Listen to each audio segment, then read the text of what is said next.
Magandang araw mga kakotsero. Ito na naman po ang inyong lingkod na si Jigs na magbibigay sa inyo ng giya ngayong araw ng Sabado, August 9, 2025. Start time po natin ay alas 4 ng hapon.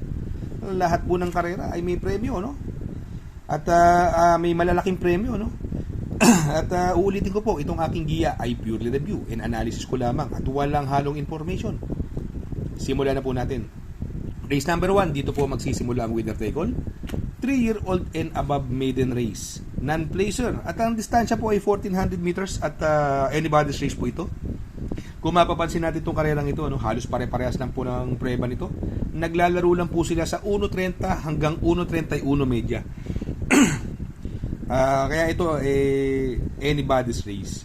Ako po ang napupusuan ko po dito, no, diado po ako. Sana makachamba po. Ang napupusuan ko po dyan yung numero 4 Amarant, napapatnubayan ni MVP Lapil. Sa tingin ko malaki po chance niyan at saka napaka-consistent po niyan sa 1.30 media sa 1,400 meters. Ang tingin ko makakalaban niya yung pwedeng magdala ng unahan, yung numero 5 Toys of Maxine na sasakyan ni JL Santiago. Dahil nga pare-parehas ang prueba nila, pwede itong makaalagwa at mahirapan na silang habulin. Ang isa pang malaki panalo dito, yung numero 2 na si Die Will Be Done, nasakay ni Conrad Henson. Ito si Die Will Be Done, may takbong na tersero po yan sa magagaling na kabayo. Kaya dito sa race number 1, ang pili ko po, doon po ako sa numero 4 Amarant. Panigundo ko naman po numero 5 Toys of Maxine. At isasama ko pong pandihado numero 2 Die Will Be Done. Sa race number 2, kung saan po magsisimula ang pick 6. Pilracom rating based handicap system race class for 42 to 56 split. Distance is 1,400 meters at may 8 kalahok. Etong karerang ito para sa akin, no, although may mga mabilis, no, yung Daily Burn Light from the East, no. Parang nalalamangan ako kay Daily Burn, no. Sakay ni Apoy Asuncion, bagay sa kanya to. Ito yung kabayong di bokang bugbugin, si Daily Burn. Yung inaayudahan, takbo siya ng takbo. Si Daily Burn. Although ito si Frugality may bilis din, pero tingin ko mahihirapan kay Daily Burn yan sa unahan. Ang tingin ko magdadala ng magandang laban dyan, numero 6 na si Madam Mayhem, no? From Kenneth Malapira, binigay na kay Uno Hernandez. Nung karera, si Madam Mayhem, malaki po tsamba nito nung karera Medyo hindi ko lang maintindihan, medyo malamya yung tulakan ni Sir Kenneth Malapira. Dapat nanalo siya rin sa karerang yun malaki po chance niyan. Kaya dito sa race number 2, no, ang pili ko po, doon ako sa numero 3 Daily Burn. Panigundo ko naman po numero 6 Madam Mayhem.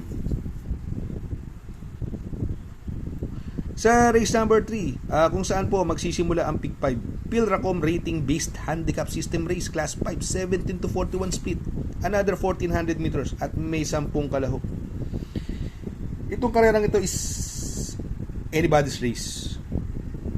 Ang palagay ko, may mga panalo. Yung Clairvoyant coupled with Mount Amanduwing, parehas may panalo yung kabayong yan. Color Blast, napapatubayan ni Jan Alvin Gusi. Angkop sa kanya ang distansya.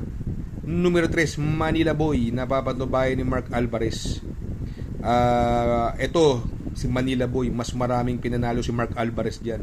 From Dan Camanyero, binigay na sa kanya. Sobrang gamay ni Mark Alvarez. Alam na alam niya ang kiliti ni Manila Boy, kung paano bibitawan, saan parerematihin. Gamay na gamay po ni Mark Alvarez yan. Numero 5 7 of Diamonds, sakay ni King Flores, gamay niya to. Kaya lang, ang sagwa ng tinakbo ng last run nito, no, sa maiksing karera, kung saan nakadihado si Regal, no? Yung numero 6 is Queen Margot, may panalo din po yan, sakay ni JL Lazaro. Kaya ito, since anybody's race po ang karerang ito, tatlo po ang pipiliin ko dyan. Siyempre, doon ako sa binalik sa mabuti sa kanya. Yung numero 3 Manila Boy, yan po ang napupusuan ko dyan. Ang panigundo ko naman po, yung numero 1 Clairvoyant, gamay naman po ni Jomel Storke, at Mount Amandiwing na sakay ni Christian Advincula. Siyempre, kung magsasama ako ng pandyado, ito bigyan lang ng importansya na may-ari, yung Color Blast, yung numero 2. Kaya dito sa race number 3, pili ko po. Doon ako sa numero 3, Manila Boy. Panigundo ko naman po, numero 1, Clairvoyant, coupled with Mount Amandiwing. At isasama ko pong pandyado, numero 2, Color Blast. Sa race number 4, dito po magsisimula ang pick 4.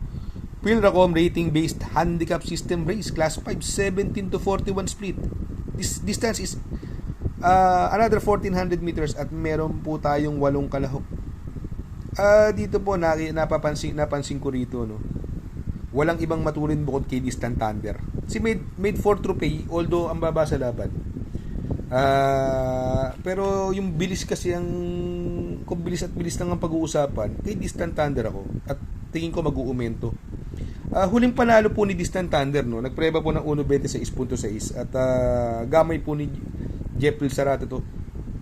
Ang tingin ko magbibigay ng magandang laban po sa kanya yung Catalytic na binigay na po kay Jan Alvin Gusi. Si Catalytic merong 1.28 po yan sa 1400 meters.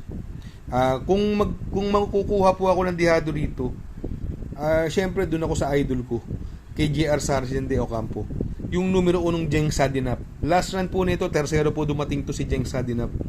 Kaya dito sa race number 4, ang pili ko po, doon ako sa numero 8 Distant Thunder. Panigundo ko naman po, numero 3 Catalytic.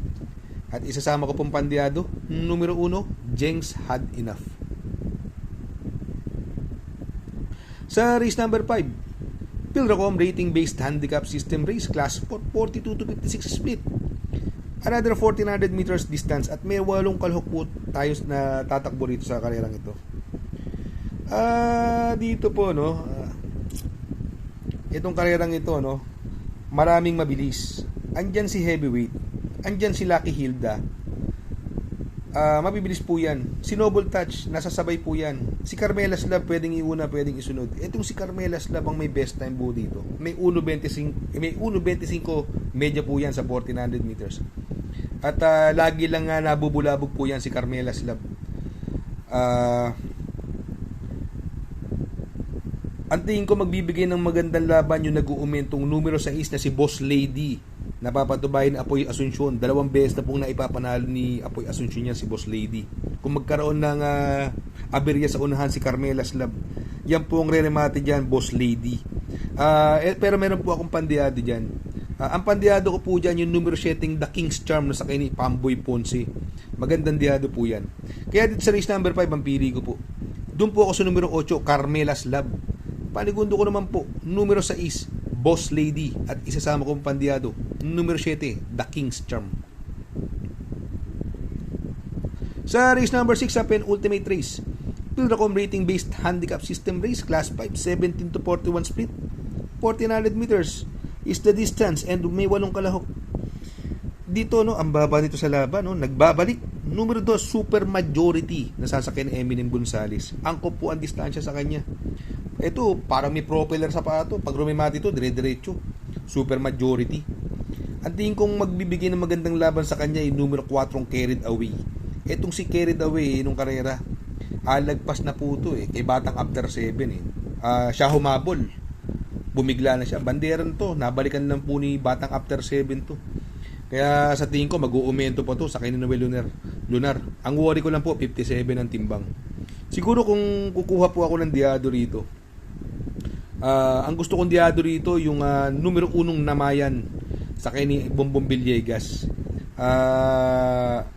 Yan ang nakakursanadahan ko diado dyan. Kaya dito sa race number 6 ang pili ko po, doon ako sa numero 2 Super Majority.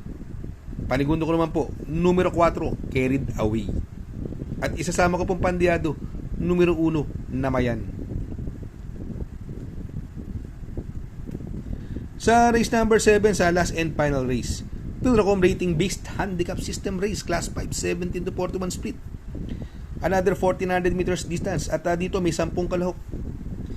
Dito sa karerang ito, ako nalalamangan ako rito, numero 1 French Leather, gamay na gamay ni Pamboy Ponce. At wala pong gagawa ng 1.26 media po rito. Siya po ang may best time na 1.26 media, si French Leather.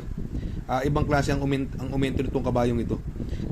Kaya lang, since paratingan, kukuha po ako ng Diado, ng panigundo. Ilalagay ko yung galing sa segundo na karaan. Ito halos mga 8 lang sa forecast. Numero G's, Balibel, sa ni Jeppil Sarate. Sa tingin ko ito magbibigay ng magandang laban. Pero kung gusto niya ng Dihado, solo ere. Numero 8, Axis Deviation, nasa kay ni JL Santiago. Ito pagka nakabuo ng ere ito, tingin ko may paglalagyan sila rito. Ibang klase mauna to si Axis Deviation. Ang tapang din lumaban. Maganda, since paratingan, maganda pong Dihado yan. Kaya dito sa race number 7, ang pili ko po. Doon ako sa numero 1, French Leather. Panigundo ko naman po, numero G's, Valivel. At isasama ko pong pandiado, numero 8, Axis Deviation. Mega shoutout kay Sir Raul Rivera. Mega shoutout Sir Raul Rivera. Shoutout nga pala kay Sir Pax ng Barkadahan OTV. Located po siya sa 1139 New Antipolo Street, Corner Vargas. Malapit lang po sa Abad Santos, yung bagong ginawang tulay. Very convenient and attentive po ang mga tao. Pwede po kayong mag-EB at party while betting on racing. Shoutout kay Sir Arnel Mendoza. Please support his channel. Shoutout po Sir Arnel Mendoza. Good luck mga kakutsero. Sana po matapat ang ating giya at yung mga nakasunod. Sana po ay magsitama po kayo. Ako yung makikiusap lamang at makikisuyo sa inyo na please like, share, subscribe, and hit the notification bell para update kayo sa aking mga giya. Good luck po and happy racing.